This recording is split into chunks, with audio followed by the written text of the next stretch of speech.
Hello friends, इस video में हम लोग पावर शेयरिंग के बारे में देखेंगे। पावर शेयरिंग क्या है, पावर शेयरिंग क्यों जरूरी है। देखिए, पावर शेयरिंग जो है वो आपको पीस को बनाए रखता है और डेमोक्रेसी को स्ट्रांग करता है। ठीक है, तो पावर शेयरिंग को हम पहले दो रीजन से समझते हैं। First prudential reason and second moral reason. Prudential reason means practical reason. ठीक है, प्रैक्टिकल रीजन में हम क्या देखते हैं कि अगर हम पावर शेयरिंग करते हैं तो सोशल कंफ्लिक्ट का चांसेस कम होता है।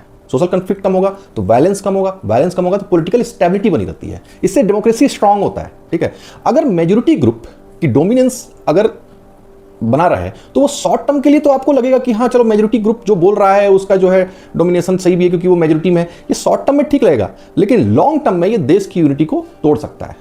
तो पावर शेयरिंग चाहे मेजोरिटी हो या माइनॉरिटी हो, सबको इक्वल राइट है डेमोक्रेसी में अपनी बात को रखना और उनकी भी बातों को सुनकर पॉलिसी में इन्वॉल्व करना।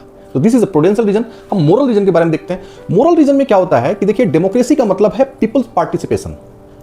लोगों का आपका जो पार्टिसिपेशन है डेमोक्रेसी में बहुत इंपॉर्टेंट है। अब देखिए, जिनके ऊपर पॉलिसीज का इफेक्ट आता है, मतलब जिनके ऊपर पॉलिसीज बनती है, उनसे अगर आप कंसल्ट ही नहीं करेंगे तो फिर पॉलिसीज का मतलब क्या हुआ। लोगों से कंसल्ट करके पॉलिसी बनाने से लोग अपने आप को पार्ट ऑफ सिस्टम समझते हैं। ठीक है, उनका मोटिवेशन आता है और इसी को हम डेमोक्रेसी बोलते हैं। तो power sharing is also important for moral reasons because it helps to run democracy properly. ठीक है, तो दोनों reason, prudential reason and moral reason, आपको पावर शेयरिंग को डिजायरेबल बनाते हैं। अब देखते हैं कि कितने प्रकार से हम पावर को शेयर कर सकते हैं। तो फर्स्ट हम देखते हैं forms of power sharing. Horizontal.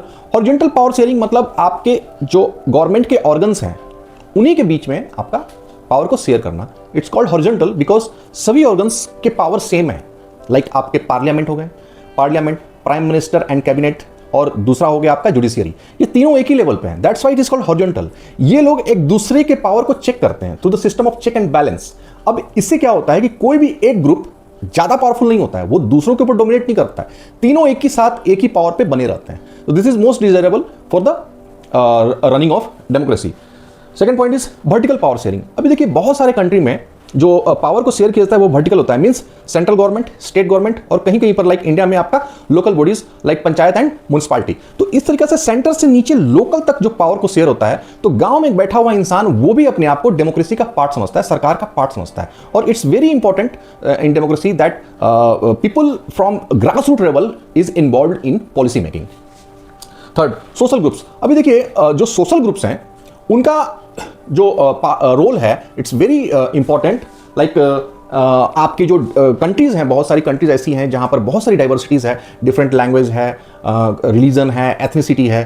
तो इन इन सोशल ग्रुप्स में अगर पावर का बंटवारा हो तो आपका सभी ग्रुप एक साथ मिलकर काम करते हैं और सभी लोग अपने आप को डेमोक्रेसी का पार्ट समझते हैं। अभी देखिए, जैसे बेल्जियम में जो कम्युनिटी गवर्नमेंट है, जो लैंग्वेज बेसिस पे उनकी कम्युनिटी बनी हुई है, उनको जो है एक पावर दिया गया है कम्युनिटी गवर्नमेंट का। हमारे जो इंडिया में एग्जांपल हम ले सकते हैं SC ST एंड OBC का, तो हमारे इंडिया में भी सोशल ग्रुप हैं और ये सोशल ग्रुप का आपका कॉन्स्टिट्यूशनल प्रावधान है, ये कॉन्स्टिट्यूशन में लिखा हुआ है। देखिए, बिना कॉन्स्टिट्यूशन में लिखे हुए, बिना कोई रिकॉर्ड तो कुछ नहीं हो सकता है। तो जितनी भी चीजें हैं, ये सब चीजें आपकी कॉन्स्टिट्यूशन में लिखी हुई हैं, इन सबको ऑथोरिटी कॉन्स्टिट्यूशन से मिलता है। ठीक है, तो सोशल ग्रुप का यही मतलब है, division of power between different social groups. Like for example in India SC ST and OBC and in Belgium community government which is formed by community which are formed by different community language.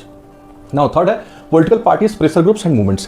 अभी देखिए, किसी भी एक party का पूरी तरह से दबदबा नहीं रहता है, किसी एक पार्टी के पास पूरा पावर नहीं रहता है। लाइक इन कोलिशन गवर्नमेंट, जब कोई एक पॉलिटिकल पार्टी मेजोरिटी नहीं ले आ पाता है तब कोलिशन गवर्नमेंट बनती है और फिर उस कोलिशन गवर्नमेंट में डिफरेंट पॉलिटिकल पार्टीज मिलकर सरकार बनाते हैं और उन सभी के पास लगभग पावर देखा जाए तो लगभग बराबर होती है। ठीक है, तो इस तरीके से पॉलिटिकल पार्टीज में भी आपका पावर शेयरिंग होता है।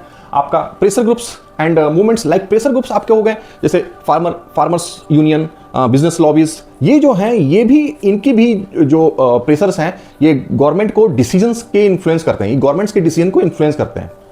लाइक आपका movements, like for example Narmada बचाओ आंदोलन। तो ये लोगों का जो प्रेशर होता है, ये लोग भी गवर्नमेंट के डिसीजंस को इन्फ्लुएंस करते हैं, उनकी पॉलिसीज को इन्फ्लुएंस करते हैं। तो this things are very much important for better running of the democracies.